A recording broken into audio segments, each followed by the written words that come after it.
Suasana masjid siang itu hening. Lantunan ayat merayap pelan di antara saf, hingga pintu utama berderit pelan dan langkah seorang pria berjubah putih menggema di lantai marmer. Jamaah saling menatap, berbisik, bertanya-tanya, siapa dia dan apa keperluannya. Di dada pria itu tergantung kalung salib yang jelas terlihat. Imam menoleh, senyumnya tak goyah. Dalam detik-detik yang terasa panjang, rasa penasaran dan cemas bercampur jadi satu. Semua menahan napas, menunggu kata pertamanya. Harap beradu. Assalamualaikum teman-teman semua. Selamat datang di channel yang menghadirkan kisah-kisah inspiratif, perjumpaan yang menggetarkan hati, dan pelajaran hidup yang membekas. Hari ini, kita akan menyimak sebuah peristiwa di sebuah masjid ketika seorang tokoh yang tak terduga melangkah masuk dan membuat semua orang terdiam. Jika kamu suka konten seperti ini, dukung kami dengan menekan tombol subscribe, like, dan aktifkan lonceng notifikasi agar kamu tidak ketinggalan cerita terbaru. Terima kasih. Hari itu, matahari condong ke barat ketika jamaah berkumpul untuk sholat duhur di Masjid Al-Falah. Udara hangat, aroma karpet yang baru dibersihkan, dan kicau burung dari halaman menciptakan suasana akrab. Muazin menurunkan volume pengeras suara, para bapak merapihkan shaf, para pemuda menutup gawai. Beberapa langkah dari pintu, seorang pria paruh-baya merapihkan jubah putihnya, lalu melangkah masuk dengan tenang. Kalung salib di dadanya memantulkan cahaya. Jelas, ia bukan jamaah biasa. Percakapan kecil padam. Beberapa kepala menoleh. Reaksi yang muncul bukan kebencian, melainkan kebingungan yang wajar. Apakah ia tersesat, sekedar lewat, atau membawa pesan? Penjaga masjid yang menata rak sandal refleks berdiri. Seorang remaja menggeser tasnya agar jalur masuk lapang. Di baris depan, Ustadz Harun, imam yang dikenal lembut, menghentikan langkah, memandang tamu itu dengan teduh dan mengangguk ramah. Pria itu menunduk, melepas sepatu di ambang pintu, seakan ingin menunjukkan rasa hormat. Langkahnya pelan, tidak menimbulkan bunyi yang mengganggu. Detik terasa memanjang. Wajah-wajah penasaran saling bertukar pandang. Seorang bapak berbisik pada cucunya untuk tetap tenang. Di area muslimah, seorang ibu menuntun putrinya bergeser sedikit. Masjid adalah rumah terbuka, namun kehadiran tamu dengan identitas agama berbeda selalu mengundang tanya. Inilah momen perjumpaan lintas keyakinan, yang lahir dari keberanian seseorang memasuki ruang yang asing baginya. Ustadz Harun memecah kebisuan, suaranya jernih. Silahkan Tuan, selamat datang. Kalimat sederhana itu menurunkan ketegangan. Bahu-bahu yang semula kaku mengendur. Pria itu mengangguk lagi. Matanya menyapu kaligrafi di dinding, deretan mushaf, dan wajah-wajah yang menantikannya. Senyum canggung tumbuh di ujung bibirnya, namun hangat. Seorang pemuda menawarkan tempat duduk di serambi. Penjaga menutup pintu pelan agar tidak berderit. Suasana perlahan pulih, tetapi tanda tanya masih menggantung. Apa yang akan ia katakan? Dan akankah semuanya tetap damai? Yang tampak pasti adalah niat baik yang terpancar dari cara ia menundukkan kepala dan kehati-hatiannya menempatkan diri sebagai tamu. Tanpa satu kata pun terucap, masjid kembali menjadi ruang percakapan yang lembut. Ruang manusia bertemu, saling menimbang, dan mudah-mudahan saling memahami. Detik itu menjadi penanda awal kisah yang tak seorang pun duga sebelumnya. Setelah sholat usai, beberapa jamaah beringsut ke serambi. Tempat angin sore lewat membawa bau daun basah. Nama saya Harun, ujarnya pelan. Bolehkah saya tahu nama Tuan? Pria itu menghela napas, seolah meletakkan beban yang lama di bawah. Saya Michael, katanya, suaranya berat namun penuh sopan. Terima kasih sudah datang, balas Ustadz Harun. Apa yang bisa kami lakukan untuk Tuan? Michael menatap rak mushaf, memperhatikan susunan kitab yang rapi. Saya bukan datang untuk berdebat, ia menegaskan. Saya datang untuk mendengar. Beberapa bulan terakhir, ujar Michael, Saya sering terbangun di malam hari. Ada pertanyaan yang tidak mau pergi. Tentang Tuhan yang esa, tentang ibadah yang menenangkan, tentang arti berserah. Ustadz Harun mengangguk. Kegelisahan kadang adalah pintu. Kalau pintu itu dibuka dengan hati-hati, cahaya masuk tanpa menyilaukan. Michael tersenyum tipis. Saya membaca terjemahan Al-Quran. Tidak semuanya saya mengerti, tapi ada ayat-ayat yang menenangkan. Ada kisah-kisah para nabi yang terasa dekat. Apakah Tuhan merasa asing di sini? Tanya Ustadz Harun. Jujur, iya, jawab Michael. Namun rasa asing itu lebih kecil daripada dorongan untuk mengerti. Ustadz Harun mencondongkan tubuh, menjaga tatapan tetap hangat. Jika Tuhan ingin bertanya, silahkan. Kami mendengar. Michael menautkan jemari, ragu sejenak. Bagaimana kalian memahami ketuhanan yang tunggal? Bagaimana kalian memaknai Isa, yang saya hormati sejak kecil, dan mengapa sholat dilakukan berkali-kali setiap hari? Pertanyaan itu meluncur tanpa nada menantang. Yang terdengar justru kejujuran seseorang yang merawat keyakinan dengan hati-hati. Beberapa jamaah mengangguk pelan, seakan ingin berkata, kami pun pernah berada di titik penasaran yang sama. Ustadz Harun menarik napas. Kita bisa mulai dari yang paling mendasar, mengesahkan Allah tanpa sekutu. Lalu kita bicara tentang para nabi sebagai pembawa kabar gembira dan peringatan, tentang ibadah sebagai jembatan yang merawat hati. Michael mengulang pelan, merawat hati.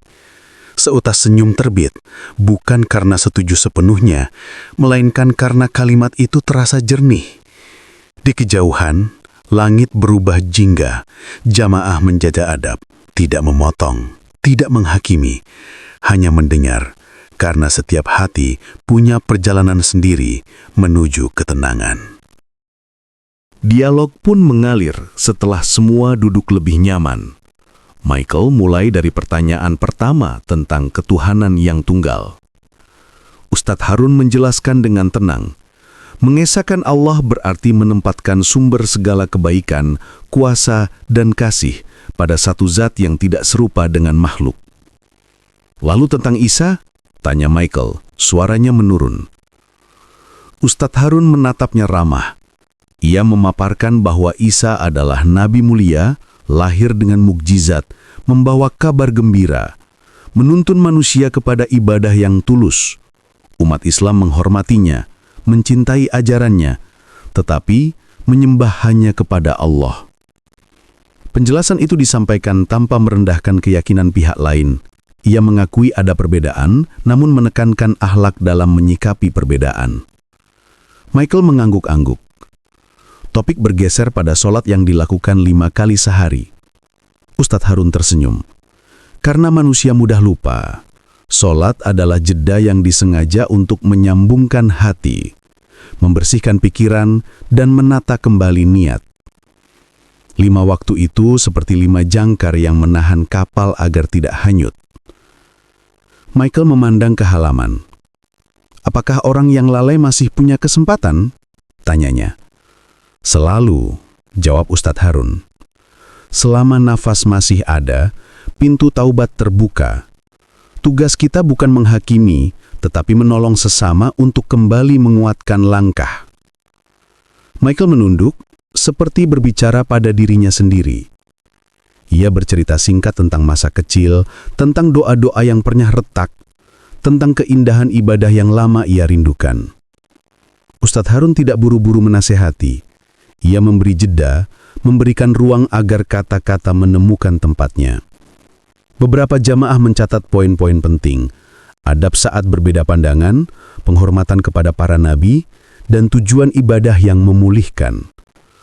Seorang remaja mengangkat tangan, meminta izin. Apakah Tuan pernah merasakan ketenangan saat berdoa dalam sunyi? Pernah.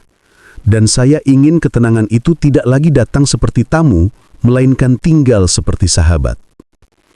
Ustadz Harun menutup bagian itu dengan mengajak bersyukur. Percakapan hari itu tidak menyelesaikan semua hal, tetapi menegakkan jembatan, cukup kuat untuk menampung langkah berikutnya. Beberapa hari berlalu sejak percakapan itu. Michael kembali ke masjid dengan langkah lebih mantap. Kali ini ditemani dua rekannya yang mengenal baik kegelisahannya. Wajahnya tampak lebih teduh, seperti seseorang yang telah menempuh jarak panjang dan menemukan mata air. Jemaah yang pernah hadir pada hari pertama menyapanya dengan ramah.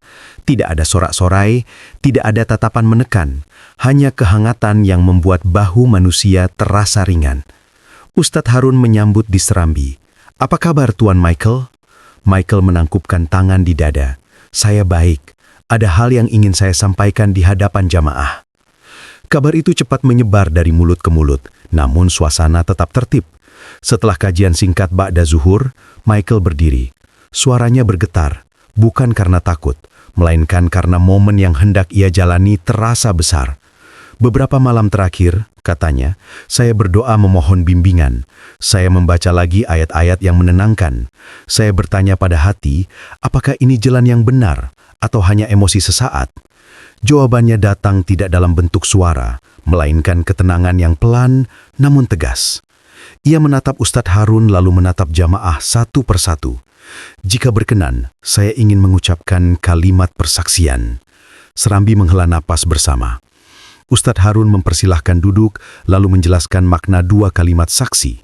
Persetujuan hati, pengakuan lisan, dan kesiapan untuk memikul tanggung jawab akhlak setelahnya. Tidak ada paksaan, ini sepenuhnya urusan hati. Michael mengangguk berkali-kali. Ia meminta agar prosesi dilakukan sederhana. Beberapa saksi duduk mendekat. Ketika kalimat-kalimat itu akhirnya mengalun, pengucapan dilakukan perlahan, suku kata dibimbing dengan sabar. Tidak ada tepuk tangan. Yang terdengar justru isak tipis dari sudut ruangan dan desis angin yang menyingkap gorden. Wajah Michael basah, namun senyumnya tidak lagi canggung. Ustadz Harun menepuk bahunya, menyebut nama baru yang dipilihnya, Mikhail. Nama itu diulang pelan oleh jamaah, seperti doa yang dilayangkan bersama. Setelah prosesi, beberapa jamaah mendekat. Ada yang memeluk, ada yang hanya menangkupkan tangan, ada yang menyampaikan ucapan selamat tanpa kata-kata. Semua berlangsung dengan adab. Jamaah menyimak dalam hening yang penuh doa. Tidak ada tekanan, tidak ada desakan. Setiap langkah dituntun penjelasan singkat tentang makna persaksian, komitmen kepada keesaan Tuhan, kepada akhlak, dan kepada sesama manusia. Prosesi berlangsung sederhana namun membekas dalam ingatan. Semuanya terasa lapang. Hari-hari setelah itu memperlihatkan perubahan yang tidak meledak-ledak, tetapi konsisten. Mikhail datang lebih awal ke masjid untuk belajar wudhu dengan benar, memperhatikan gerakan dan doa pendek yang menyertainya. Ketika ia salah, ia tersenyum lalu mengulang. Ketika ia benar, ia tak membanggakan diri. Seorang remaja mengajarinya melafalkan huruf-huruf hijaiyah, pelan namun pasti. Mereka tertawa saat lidahnya tersangkut, lalu mencoba lagi. Di sela belajar, Mikhail sering membantu marbot, menyapu serambi, menata sandal, memeriksa keran yang menetes. Tidak ada yang menyuruh. Ia hanya merasa perlu membalas kebaikan yang ia terima dengan perbuatan sederhana. Keringatnya bercampur dengan rasa syukur yang baru ia kenal. Ustadz Harun menemuinya beberapa kali untuk memastikan perjalanan rohani itu tetap sehat. "Pikulah sedikit-sedikit," pesan beliau. "Yang ringan namun rutin akan menjadi tangga yang kokoh." Mikhail mengangguk, mencatat beberapa target kecil, menghadiri kelas dasar fikih pekan depan, menghafal surat-surat pendek, dan memperbaiki manajemen waktu. Yang membuat jamaah tersentuh bukan hanya semangatnya, melainkan sikap rendah hati ketika menghadapi keterbatasan. Ia tidak memutus hubungan dengan teman-teman lamanya. Ia tetap menyapa dengan hangat, menjelaskan pilihannya tanpa menjelekkan keyakinan siapapun. Sesekali, ia mengirim pesan singkat kepada seorang sahabat lama, mengabarkan kabar baik, meminta doa, dan menegaskan bahwa persahabatan mereka tetap berarti. Di masjid, anak-anak mulai memanggilnya Paman Mikhail. Kadang ceritanya terhenti karena lupa detail. Ia tertawa, meminta maaf, lalu melanjutkan esok hari setelah bertanya pada Ustadz. Komunitas pun belajar sesuatu, bahwa menyambut dengan kelembutan lebih kuat efeknya daripada 1000 perdebatan. Di tengah alur baru itu, Mikhail menyadari hal penting. Agama tidak hanya tinggal di kepala, ia berdiam di kebiasaan sehari-hari, cara menyapa, cara bekerja, cara berjanji. Di tempat kerja, ia mulai melatih disiplin, datang tepat waktu, menepati janji, dan mengakhiri percakapan. Ia tidak selalu sempurna, namun setiap kekeliruan menjadi pelajaran. Ustadz Harun mengingatkan, nasihatnya pendek, jaga niat, perbaiki cara, dan minta tolong kepada Tuhan. Teman-teman, dari kisah ini kita belajar bahwa hidayah adalah hak prerogatif Allah dan tugas kita hanyalah membersihkan jalan, menjawab dengan santun, menyambut dengan adab, serta mendoakan dalam diam.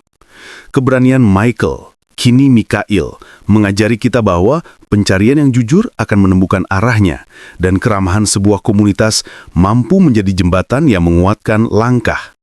Perbedaan bukan untuk dipertajam, melainkan untuk dikelola dengan akhlak, menjaga lisan, menghindari celaan, dan menebar manfaat. Semoga hati kita tetap lunak menerima kebenaran, sekaligus tegas menjaga kebaikan dalam kebiasaan sehari-hari.